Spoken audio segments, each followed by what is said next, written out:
Start your engines because the folks at Naughty Dog have a new game. It emerged from their action platform success with the Jak and Daxter precursor trilogy. Upon completing Jak 3, we realized that we had a lot of fun with the vehicles in that game, and we decided that we really wanted to focus our attention, a full game's worth of attention, on just vehicles alone. It really allows you to play with Jak and Daxter in a brand new way. We wanted to make something that was appropriate for the way that our fans have matured, that would offer them something new, but that would also offer them some familiar characters in new situations. Thus was born Jak X Combat Racing. Jak X Combat Racing can be summed up with the simple phrase of leather, napalm, and gasoline. It's not really a story about the trilogy. It's not about the Jak universe per se. It's its own separate thing.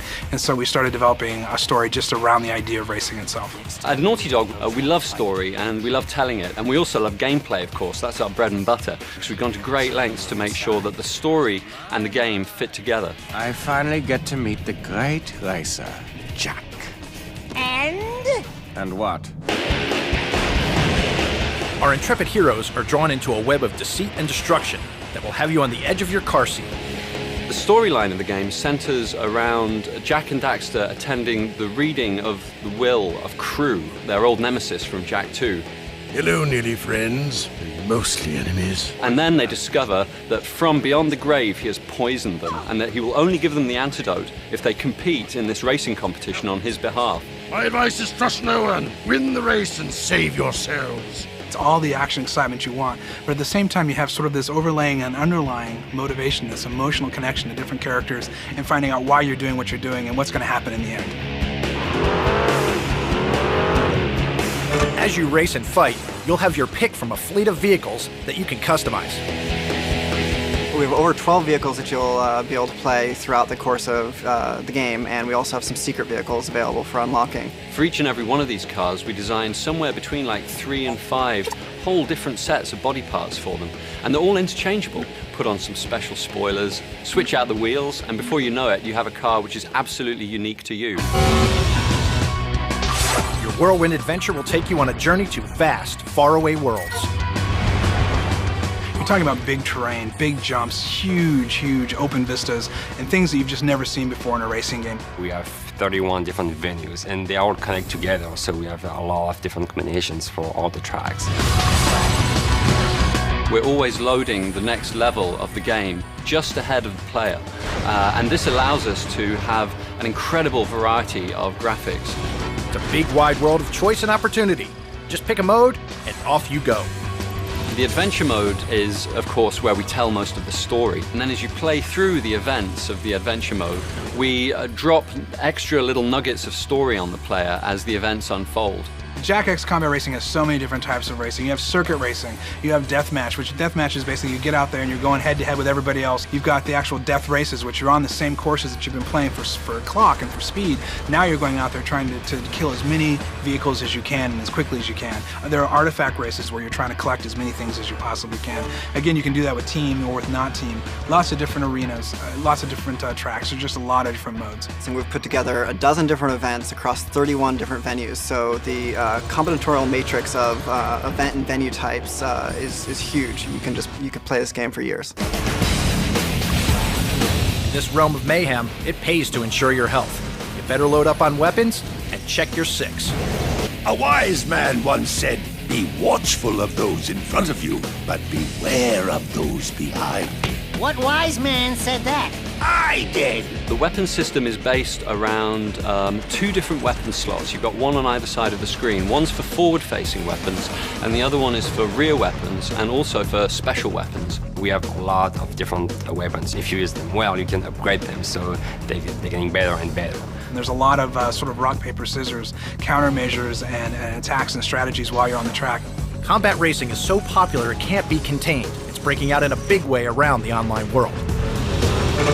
We offer the player the ability to go online with 6 other people, so you can actually battle it out in every single mode online. Anything that's available in single player, you can play online as well. Jak X Combat Racing was designed with online in mind from day one. You have everything you could ever possibly want with an online element, with the lobbies and with clans and all the things you've come to expect.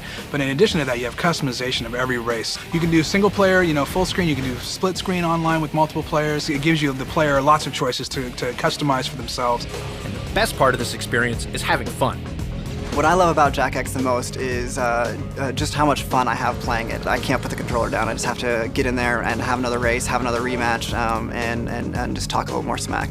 It's core gameplay. It's seat of the pants, white knuckles, do or die gameplay, and everybody seems to really respond to it. It's great. I mean, we also playing a lot, maybe too much sometimes. It's a blast. It's going to blow players away in terms of the variety of the play and the new directions that we're taking Jak and Dax in their quest to win the prize, save the day. So keep on that gas, keep on that turbo, and go around the corners and just go white knuckle. And it's Mach 3 with your hair on fire. That's really what it's all about. Let's race.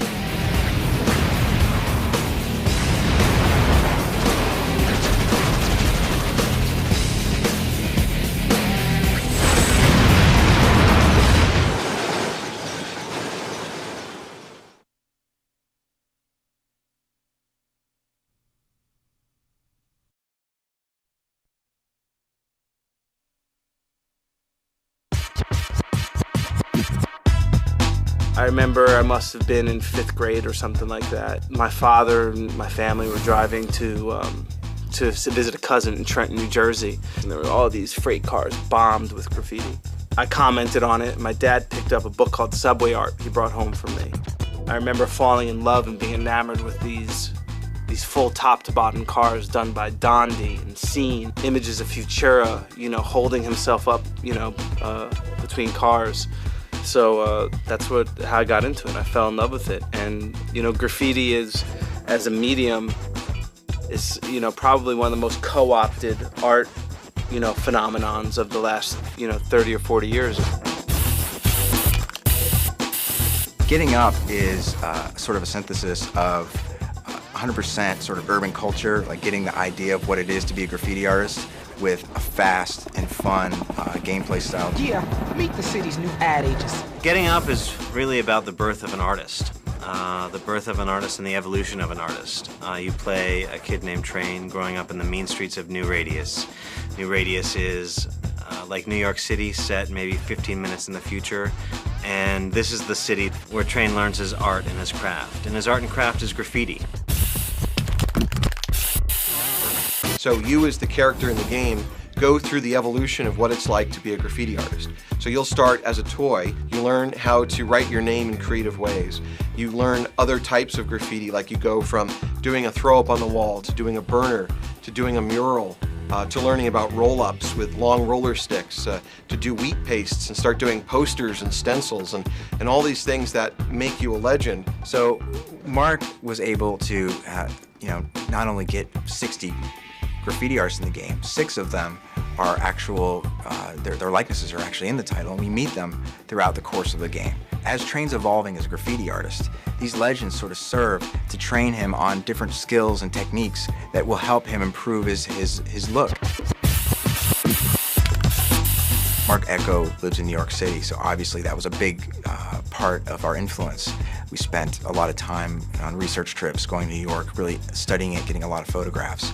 But in addition to New York, he was pushing some exotic locations, and one of them was Kowloon, China, and it's since been destroyed. But it was this ghetto of sorts that was tiered structures and very scary and creepy and almost like the unlivable conditions. In addition to that, we wanted to push the world to this vertical height, so we would take New York City and say, well, what if it was even, instead of 9 stories above for an elevator train, what if it was 20 stories above? So we're truly trying to push this verticality in the game. One of the unique ways that we get around in Getting Up is this thing called buildering, which is a way that a graffiti artist might move up the side of a building, but I'm actually using the environment to my advantage. And it might be a combination of jumping or climbing or moving up the side of a chain link fence to get to a pole that I can shimmy across. These are the ways that the player uses his environment to navigate through in Getting Up. I just wanted a composite character that just was not typical. how would an action hero look like? Does he have to be hulking? Does he, especially an urban action hero, does he need to have wide leg pants and big shoes? I wanted somebody who was scrawny, that was kind of like the everyman. Is he black? Is he white? Is he Latino? Is he Asian? It's kind of the point of trying to come to this character that, broke with conventional wisdom. One of our voices that I think will steal the show is Andy Dick as the voice of the Vandal Squad boss, Aunt Beth. Talib Kweli, as you know, is Train. Vandal Squad! Surprise, surprise! Ain't y'all got some donuts to chase down or something? And has lent an authenticity and a feel to that character, and he has really nailed the character of Train. We approach the music in the game as if it were a film score. Picking the right music to suit the right mood at the right time. We have hip-hop artist RJD2, who's been creating music for us, and interactive music at that, and that the player will have a certain ambient track that will happen in a situation, whether it's a sneak mode or a graffiti piece. And once you then get into another situation, you might be victorious because you've put up some graffiti, or you might get caught by a rival crew and start a fight. The music will interactively shift to then suit the mood of that moment. To a graffiti artist, their lifeblood is a black book. This is where they keep their notes, their sketches, all the ideas that they have for the different graffiti that they can do. They practice writing their name to come up with more style.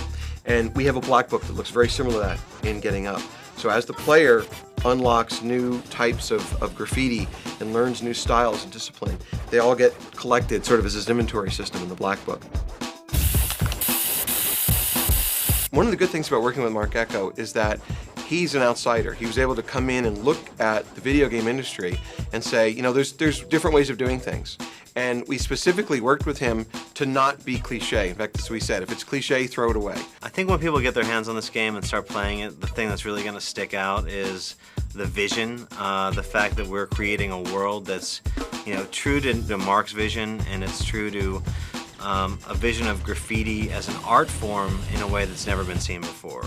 I hope the gaming community looks at what we've done and they see something special. I mean, it's an experiment. We worked with someone outside the industry that really had a passion for games but no experience making them. And at the end of the day, we came up with something unique. I hope what people will say about this game is they haven't seen anything like it before. And that was certainly my intent.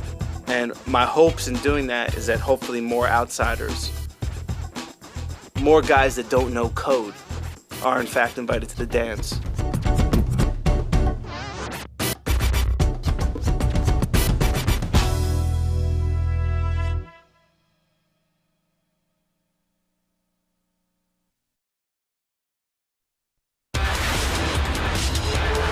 From the studio that brought you Ghost in the Shell, Cartoon Network is proud to present the first Toonami original series, IGPX. Premiering Saturday, November 5th at 10 p.m. Get ready, folks. Sparks will fly. Life in the fast lane. You're in the big leagues now, hotshot. Only Toonami.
good and evil. But who says you have to choose sides?